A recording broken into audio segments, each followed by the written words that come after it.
प्यारे छात्रों नमस्ते। आज हम लोग 10वीं कक्षा की संस्कृत का पहला पाठ पढ़ेंगे, पर उसके पहले आपको कमेंट बॉक्स में एक ऐसे शहर का नाम बताना है जहां के लोगों को सांस लेने में समस्या हुई, तो वहां के मुख्यमंत्री ने वहां पर चलने वाले कई प्रकार के वाहनों पर प्रतिबंध लगा दिया और वहां के लोगों को पुनः शुद्ध ऑक्सीजन मिलने लगी। क्या आप जानते हैं यही हाल रहा तो कई शहरों में प्रदूषण फैलेगा और लोगों को सांस लेने में समस्या होगी। इसीलिए हमें पर्यावरण को संरक्षण करने की जरूरत है और इसीलिए आपकी संस्कृत की पुस्तक में पहला पाठ शुचि पर्यावरण नाम से है। इसमें पर्यावरण को सुरक्षित और शुद्ध रखने की बात कही गई है। इस पाठ के लेखक श्री हरिदत्त शर्मा जी हैं, जिन्होंने पर्यावरण को आधार बनाकर यह गीत के रूप में लिखा है। तो शुरू करने से पहले मैं आपको बता दूं कि इसको हम लोग कैसे पढ़ने वाले हैं। चूंकि यह एक गीत है तो हम संगीत के साथ इसको पहले सुनेंगे और इसके उच्चारण को सीखेंगे। इसी गीत को आप बार बार गुनगुनाएंगे भी। फिर इसके बाद पाठ में आने वाले प्रत्येक शब्द की हम व्याकरण देखेंगे, उसमें संधियां कौन सी हैं, समास क्या है, विभक्ति कौन सी है। ये सारी बातें देखने के बाद उसका हिंदी या इंग्लिश मीनिंग क्या है ये भी देखेंगे। साथ ही साथ मैं आपको नोट्स बनवाऊंगा और नोट्स बनवाने के बाद इस तरीके से मैं याद करवाऊंगा कि आपको फिर से इसको पढ़ने की या याद करने की अलग से जरूरत नहीं पड़ेगी। इसमें आने वाले कठिन शब्दों को समझने के लिए हम चित्र या वीडियो से भी समझेंगे या नाटक विधि से भी समझेंगे। आपके जो क्वेश्चंस होंगे वो कमेंट बॉक्स में आप मुझे बताइएगा। तो आइए इस पाठ को शुरू करने से पहले गीत के माध्यम से इसको सुनते हैं और इसके उच्चारण को सीखते हैं। जीवितं जातं प्रकृतिरेव शरणं शुचिपर्यावरणं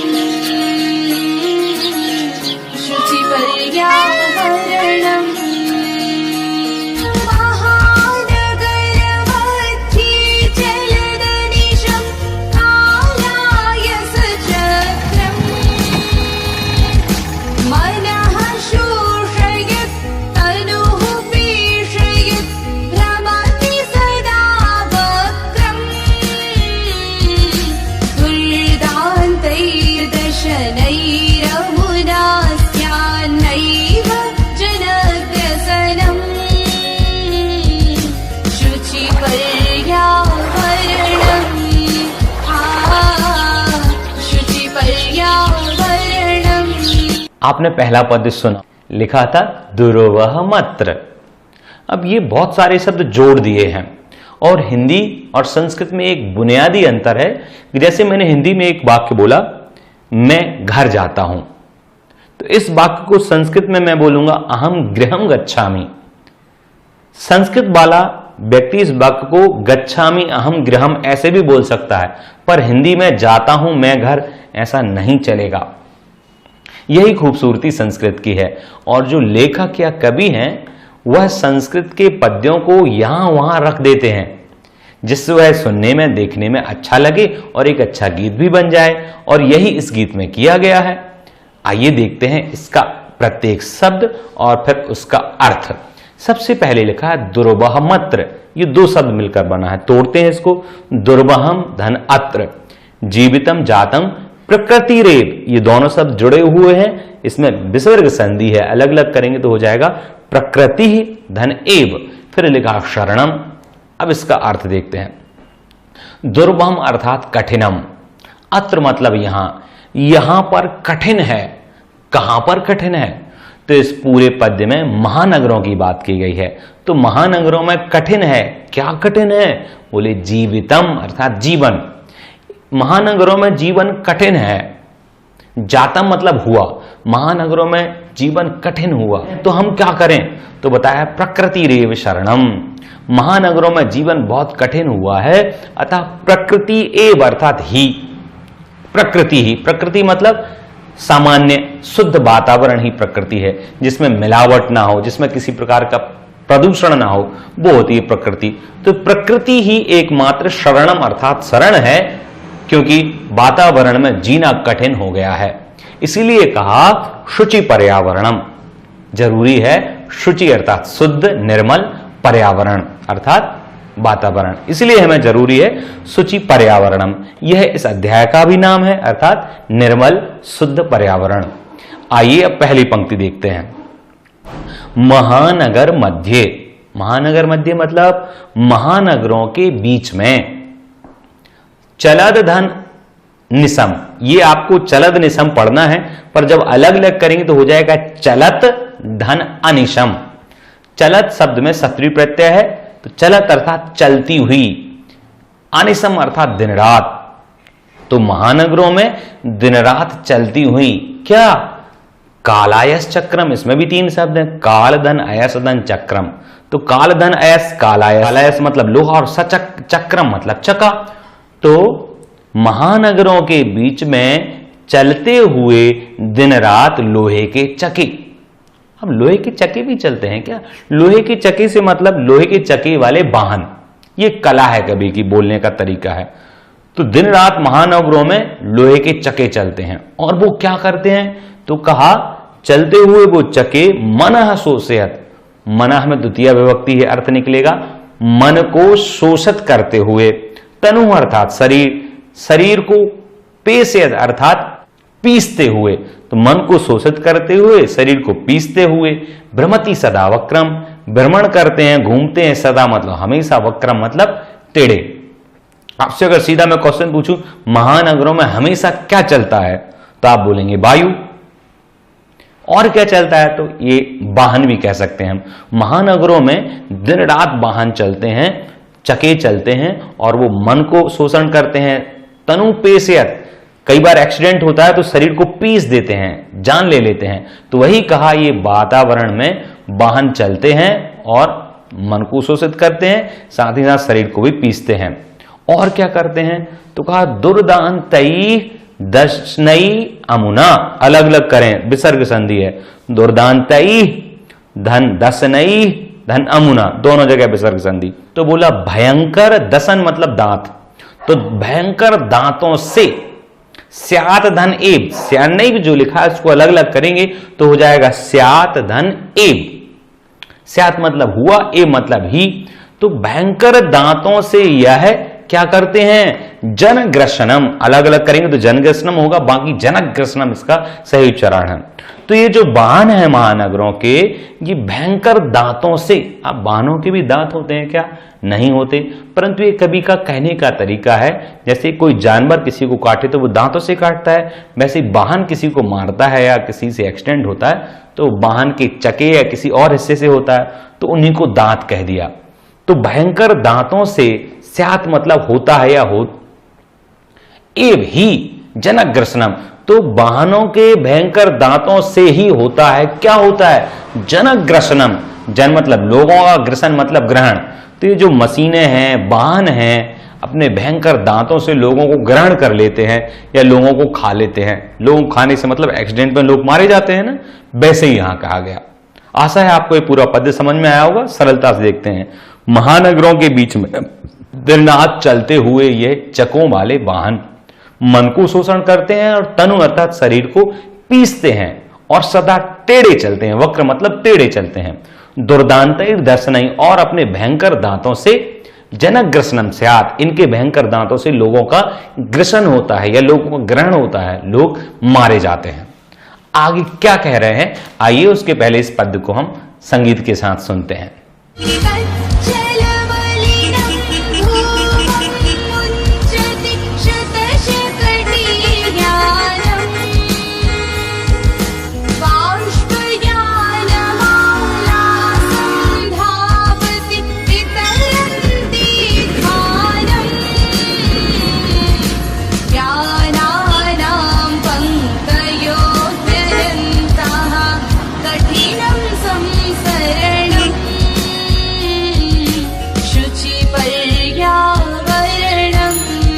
आपने पद्य को संगीत के साथ सुना। अब आइए प्रत्येक शब्द का अर्थ देखते हैं। कज्जल मलिनम धूमम मुंचति सत्सक्टियानम। किसी भी लाइन का अर्थ निकालना हो तो उसमें ढूंढें आप क्रिया को। इस पंक्ति में क्रिया है मुंचति। मुंचति मतलब छोड़ता है या छोड़ते हैं। क्या छोड़ता है, कौन छोड़ता है, देखते हैं। कज्जल मलिनम, कज्जल मतलब काजल, मलिनम मतलब मैला। काजल के जैसा मैला। क्या? धूमम अर्थात धुआं, यहां धूमम में द्वितीय विभक्ति है, अर्थ निकलेगा को। तो काजल के जैसे धुएं को मुंचति मतलब छोड़ता है। कौन छोड़ता है? सत शक्तियानम। सत मतलब सैकड़ों और शक्तियान, शक्तियान का मतलब होता है वाहन। तो सैकड़ों वाहन काजल के जैसे मलिन धुएं को छोड़ते हैं। और क्या होता है शहरों में? कहा वाष्पयान। वाष्पयान का मतलब होता है रेलगाड़ी और माला मतलब समूह। रेलगाड़ियों का समूह संधावती अर्थात दौड़ता है। तो रेलगाड़ियों का समूह दौड़ता है, वो क्या करता है? तो कहा वितरंती अर्थात वितरंती में सत्री प्रत्यय और स्त्रीलिंग है, तो वितरण करता हुआ, यह वितरण करती हुई। तो रेलगाड़ियों का समूह वितरण करता हुआ दौड़ता है। क्या वितरण करता हुआ? ध्वानम अर्थात ध्वनि, कोलाहल। कोलाहल को फैलाती हुई रेलगाड़ियां दौड़ती हैं। और क्या होता है महानगरों में? तो कहा याना नाम पंक्तियों। याना नाम में षष्ठी विभक्ति, यान मतलब होता है वाहन, तो वाहनों की पंक्तियां, यो की जगह हो जाएगा यह, तो पंक्तियां बहुवचन, वाहनों की पंक्तियां हे अनंता। हे अनंता में दो शब्द है, ही धन अनंता, यण संधि हो गई। तो वाहनों की पंक्तियां जो अनंत हैं, एक नहीं है, क्या करती हैं? तो कठिनम संसरणम। वाहनों की अनंत पंक्तियों के कारण से कठिनम, कठिन हुआ है। क्या? संसरणम। संसरणम मतलब चलना, चलना कठिन हो गया है। क्यों हो गया है? क्योंकि याना नाम अनंत पंक्तियां, पूरी रोड पर यान है, मोटर कार हैं, तो चलने में कैसा हुआ? कठिनम। वही बात कही गई है। इस सब से बचने के लिए कहा शुचि पर्यावरणम, अर्थात पर्यावरण को, वातावरण को पवित्र और निर्मल रखिए। आशा है आपको अर्थ समझ आया होगा। आइए अगले पद्य को देखते हैं।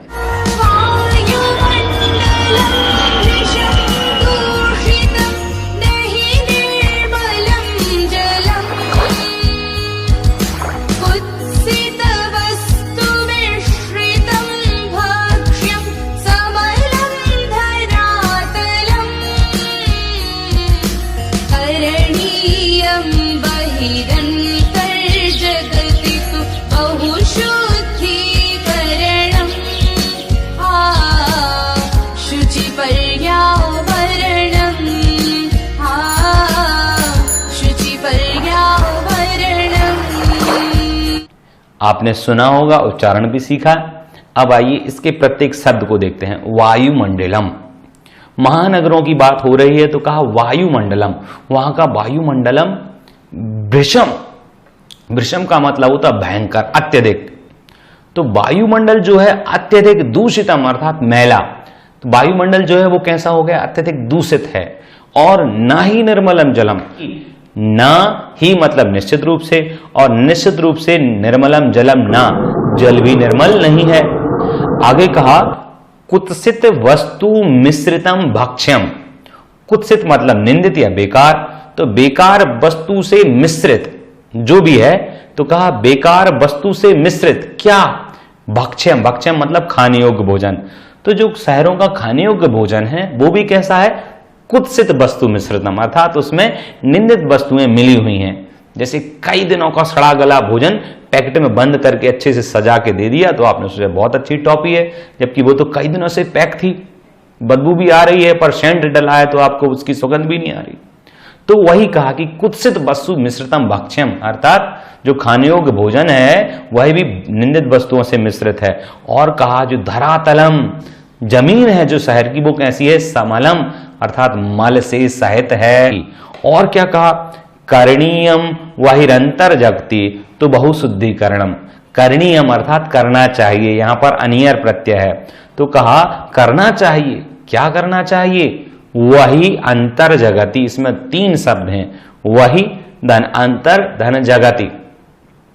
वहिर और अंतर जगत में, वहिर मतलब बाहर जो भी वातावरण है, और में अंतरंग में भी, बहिरंग में और अपने हृदय में, तो बहुशुद्धिकरणम।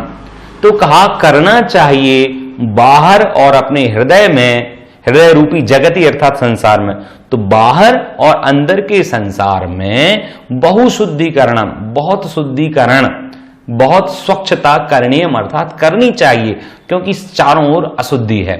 शुचि पर्यावरणम, ऐसा करने के लिए पर्यावरण को पवित्र करने की आवश्यकता है। आइए अगले पद्य को सुनते हैं।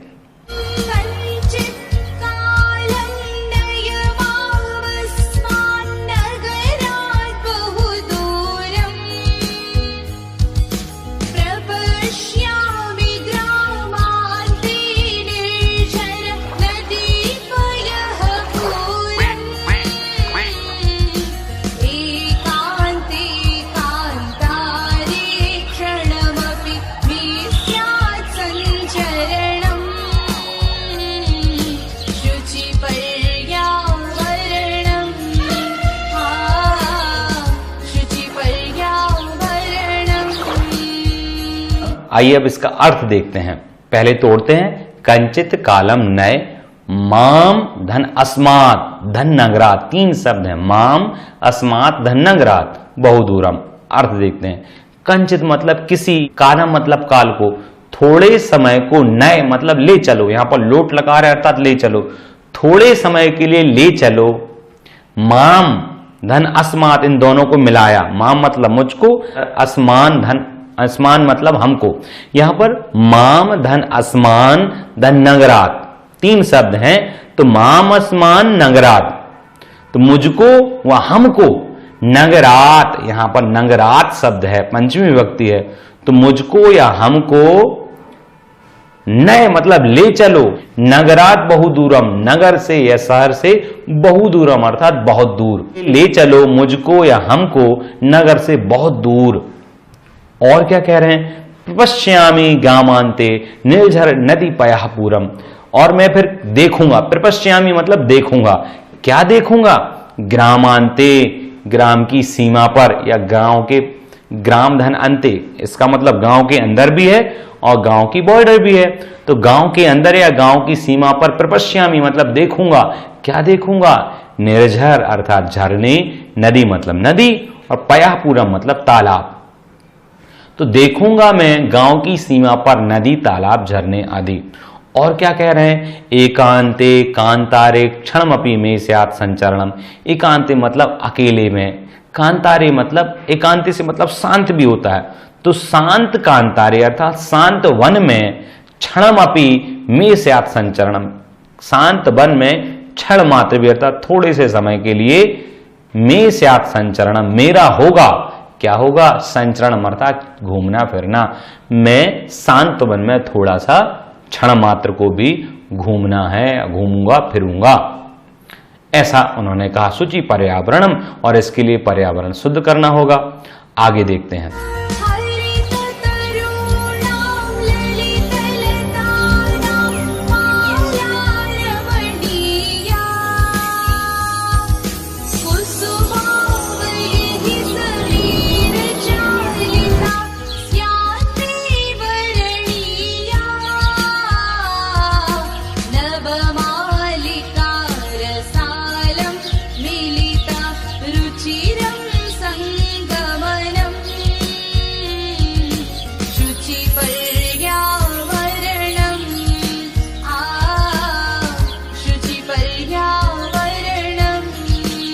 आइए अर्थ देखते हैं।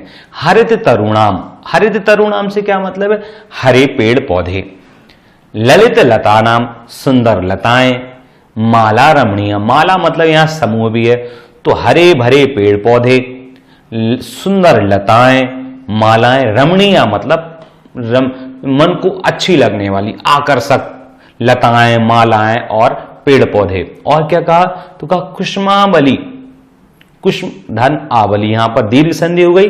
कुसुम अर्थात फूल, और आवली मतलब पंक्ति या समूह भी होगा, तो सुंदर फूलों की पंक्तियां जो कैसी हैं? समीर चालिता, समीर मतलब वायु, और चालिता मतलब चलाई गई। तो जब वायु चलती है तो फूल कैसे होते हैं? हिलने लगते हैं। तो कुसुमावली अर्थात फूलों की जो पंक्ति है वो वायु के द्वारा चलित। श्यान में वर्णिया, और ऐसी वायु के द्वारा चलने वाली फूलों की पंक्ति श्यान में वर्णिया। स्यात मतलब हो, में मतलब मेरे लिए, वर्णिया मतलब ग्रहण करने हो, अर्थात मैं वहां पहुंचूं और उनको ग्रहण करूं। नौ मालिका रसालम मिलिता रुचिनम संगमनम। नौ मालिका ये फूल है, और रसाल का मतलब होता है आम, तो नौ मालिका और आम मिलकर के रुचिरम संगमनम, रुचिर मतलब आकर्षक, अच्छा लगने वाला संगमन होगा। अर्थात जब नवमालिका और रसाल हम लोग एक साथ मिलकर देखेंगे तो यह बड़ा आकर्षक और रुचिपूर्वक संगमन होगा, संगम टाइप से होगा। आइए अगला पद देखते हैं। आइए चल बंधो खग कुल कलरव कुंजित वन देशम पुरकलरव संभ्रमित जनेभ्यो धृत सुख संदेशम चाकचिक्य जालम नो कुर्यात् जीवित रसहरणम शुचि पर्यावरणम शुचि पर्यावरणम। आई चल बंधो, अरे चल बंधो, अरे बंधु, हे भाई, चल मतलब चलो, यहां पर लोट लगा रहे, हे भाई चलो, कहां चलो? खग कुल कलरव गुंजित वन देशम, खग मतलब पक्षी, कुल मतलब समूह और कलरव मतलब ध्वनि, पक्षियों के समूह की ध्वनि वाले गुंजित वन देशम, अर्थात जहां पर पक्षियों के समूह की ध्वनि गूंजती हो ऐसे वन प्रदेश को चलो, हे बंधु वहां चलो। और क्या कहा?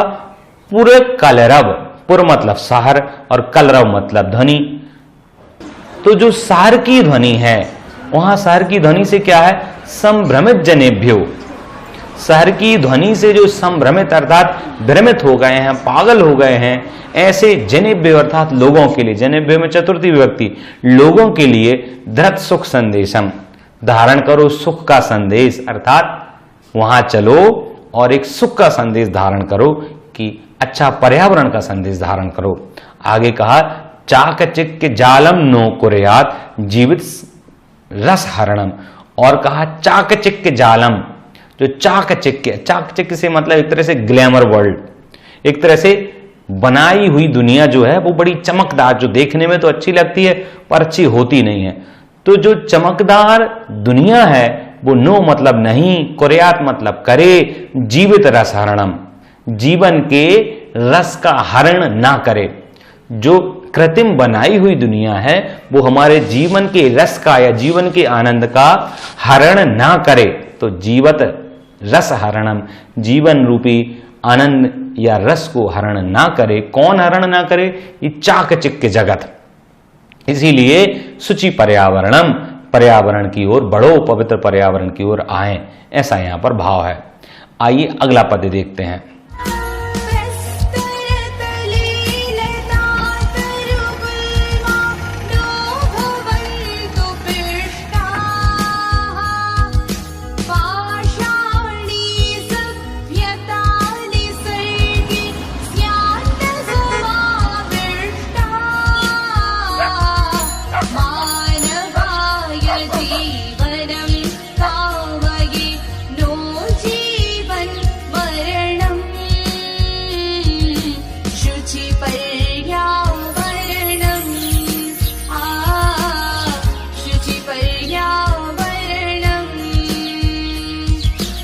आपने सुना, अर्थ देखते हैं।